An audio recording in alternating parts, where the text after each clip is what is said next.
Students, आज हम आपको यूपी बोर्ड में जो हमारा इंग्लिश का पेपर आता है उसमें क्वेश्चन नंबर 7 जो पोइट्री से रिलेटेड है, आज हम उस क्वेश्चन के बारे में बात करने वाले हैं। क्वेश्चन नंबर 7 है पोइट्री से रिलेटेड। इसमें क्या होता है कि हमारी जो पोइम्स हैं उनसे संबंधित एक क्वेश्चन आता है।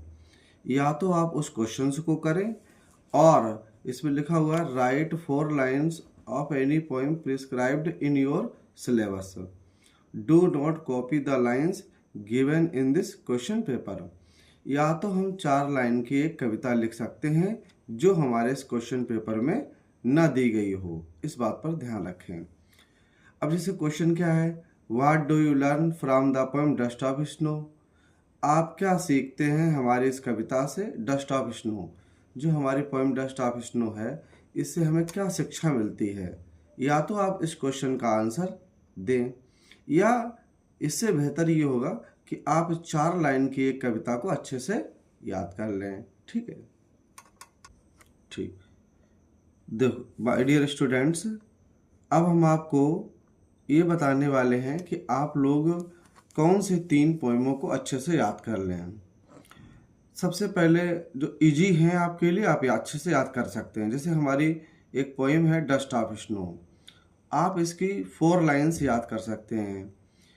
The way a crow shook down on me the dust of snow from a hemlock tree.